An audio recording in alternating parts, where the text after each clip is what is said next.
Olá, meu irmão, olá, minha irmã, que a graça e a paz do nosso Senhor e Salvador Jesus Cristo esteja com todos vocês. Aqui quem está falando é o pastor Luiz Carlos de Oliveira e você está no canal Viver em Cristo. O intuito deste canal é trazer para você enriquecimento ao teu conhecimento bíblico e teológico. Convido a você a permanecer comigo e tenho absoluta certeza que o Espírito Santo vai expandir a tua mente e o teu coração para que você possa entender os mistérios celestiais e qual o intuito de você ser um escolhido de Deus, como ser um escolhido de Deus e para que você deve ser este escolhido de Deus. Não é simplesmente para você ficar num banco sentado esperando que a glória de Deus desça, mas é para que você seja um componente vivo da glória de Deus. Saiba você que você é o templo do Espírito Santo. E hoje nós estaremos aqui trazendo uma série de estudos bíblicos e teológicos para que você possa acreditar e confiar em si mesmo como templo do Espírito Santo. Vamos dar início ao nosso estudo bíblico sobre o templo do Espírito Santo de Deus, ou santuário de Deus, ou para como você preferir, templo de Deus. 1 Coríntios capítulo 3, versículo 16 será o nosso texto base para hoje. Não sabeis que vós sois santuário de Deus e que o Espírito de Deus habita em vós? Aqui Paulo destaca o cristão como sendo templo, ou melhor, santuário de Deus, por sermos o local onde abriga o Espírito de Deus na terra. E para sermos a habitação de Deus, devemos andar e nos comportar como tal. Uma vez que Deus é santo, devemos nós também buscarmos a santificação, como diz em 1 Pedro capítulo 1, do versículo 14 ao 17. Como filhos obedientes, não vos conformeis à concupiscência que antes tinhais na vossa ignorância, mas, como é santo aquele que vos chamou, sede vós também santos em todo o vosso procedimento. Porquanto está escrito, sereis santos, porque eu sou santo. E se invocais por Pai, aquele que sem acepção de pessoas, julga segundo a obra de cada um, andai em temor durante o tempo da vossa peregrinação. Mas se buscarmos apenas no Novo Testamento a definição de templo de Deus, não adquiriremos o conhecimento necessário para a mudança da nossa vida, ainda que temos várias referências bíblicas. Por isso, para entendermos um pouco mais sobre o sentido de templo de Deus, devemos buscar na fonte, que é a edificação do templo de Salomão a Deus.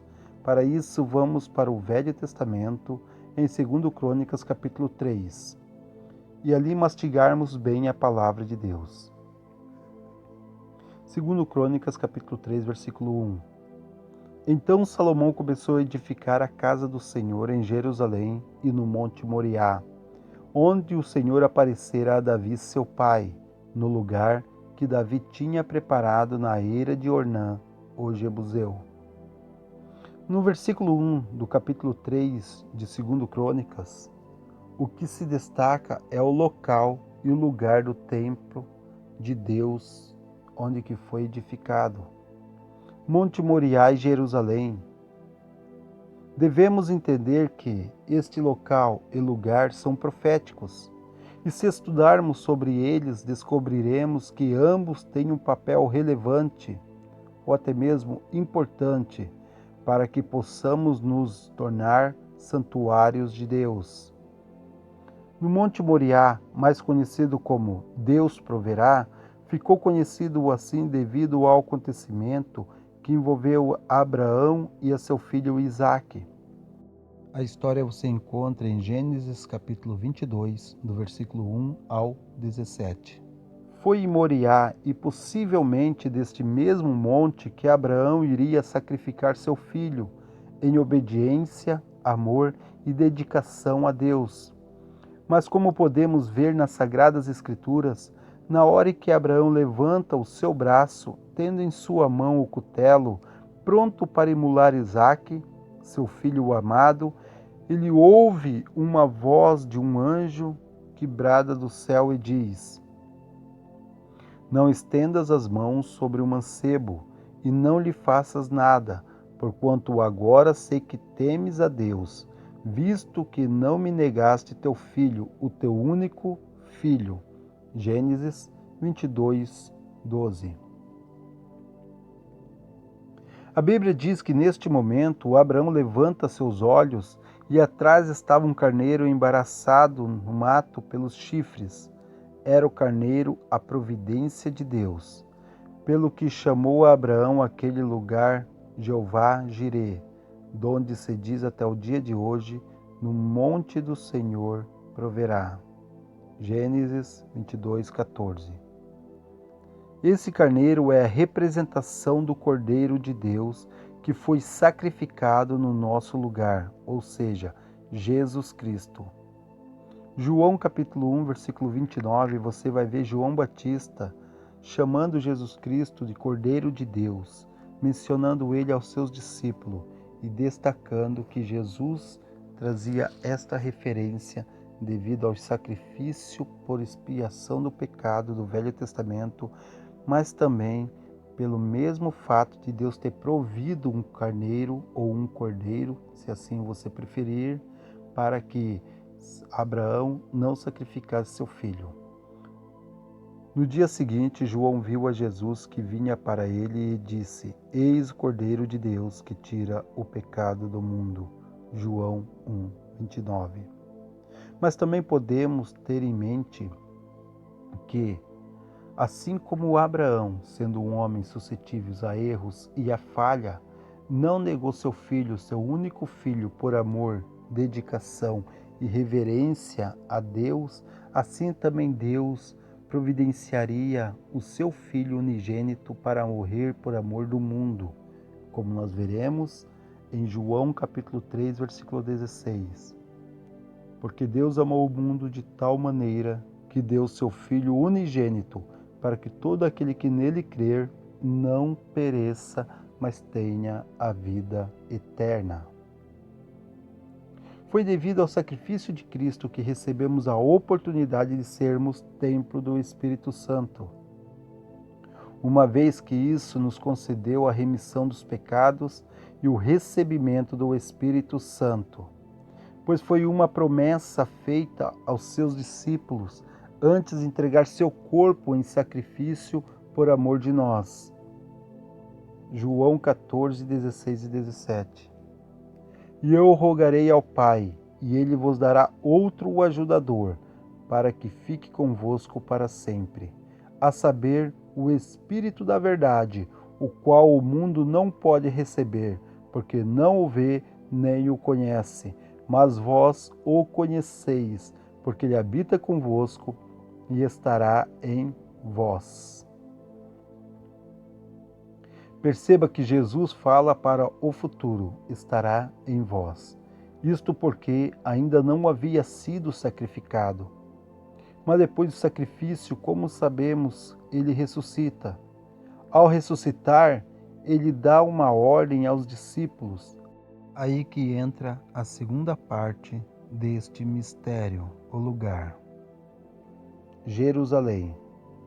O lugar onde foi edificado o Templo de Salomão tem um ponto profético, pois veremos mais adiante que após terminar a edificação do templo, ele realiza um holocausto em dedicação ao templo. E quando os sacerdotes estão na casa de Deus, uma glória cai na casa e enche toda a casa, a ponto dos sacerdotes não conseguirem ficar em pé.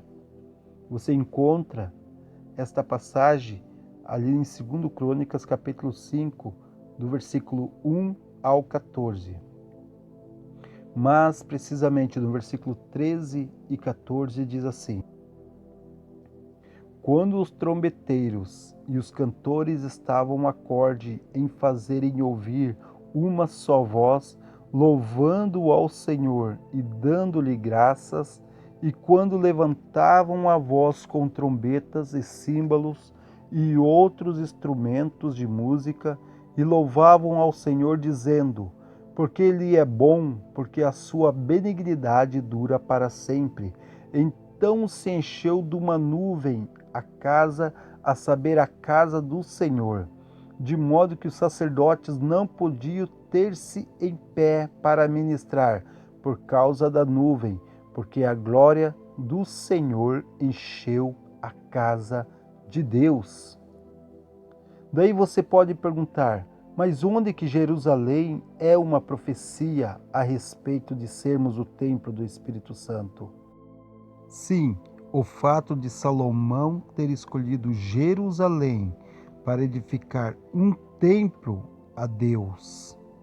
Faz-se profético o fato de Jesus ordenar aos seus discípulos, após a sua ressurreição e antes que fosse levado ao céu, que permanecessem em Jerusalém até que do alto descesse poder.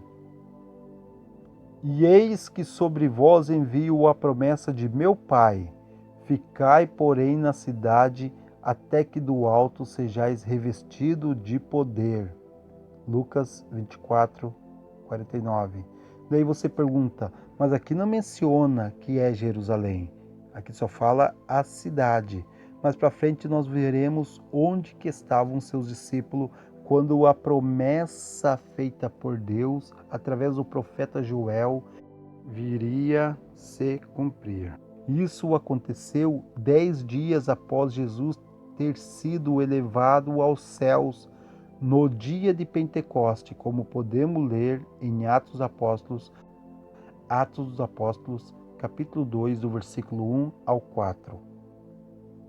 Ao cumprir-se o dia de Pentecostes, estavam todos reunidos no mesmo lugar. De repente veio do céu um ruído, como de um vento impetuoso, e encheu toda a casa onde estavam sentados. E lhe apareceram umas línguas como que de fogo, que se distribuíam, e sobre cada um deles pousou uma. E todos ficaram cheios do Espírito Santo e começaram a falar em outras línguas, conforme o Espírito lhe concedia que falassem. Este acontecimento ocorreu durante a festa de Pentecostes, uma das festas judaica que era realizado em Jerusalém. No 50º dia da festa, onde que a descida do Espírito Santo veio sobre os discípulos de Cristo que estavam reunidos no cenáculo. E a cidade qual a festa era realizada chamava-se Jerusalém. E, portanto, a cidade qual Jesus Cristo falou, e permanecei na cidade até que do alto desça poder, era referente a Jerusalém.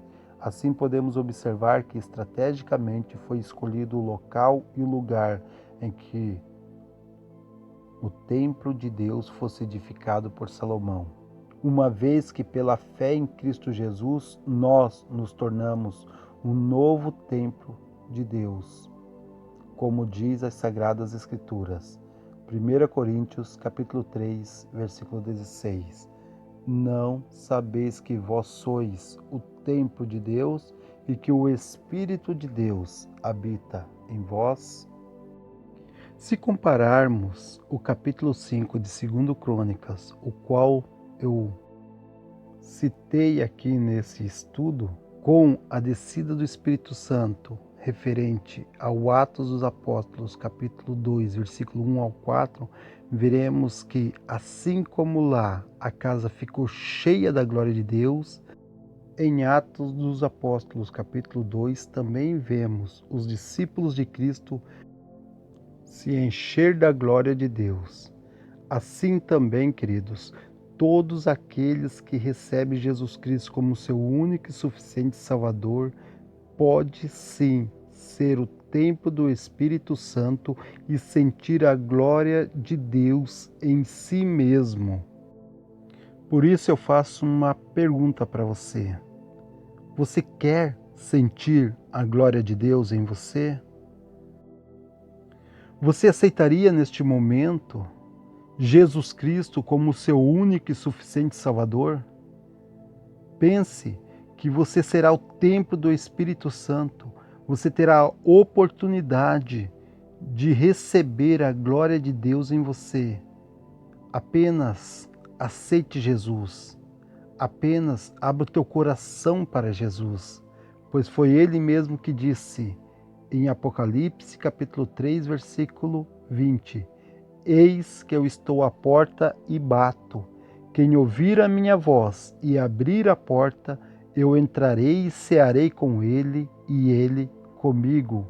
Meu amado, minha amada, eu convido a você fazer uma reflexão da sua vida, como que ela está, como que ela se encontra, porque o que Jesus tem para você é a oportunidade de um dia você reinar com Ele num reino celestial.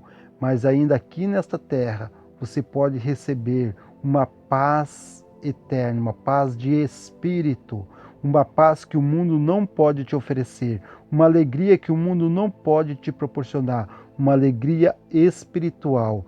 Portanto, se você sentir no teu coração agora, apenas confesse o nome do Senhor Jesus, aí aonde que você está, e eu tenho certeza que algo sobrenatural começará a acontecer na sua vida agora.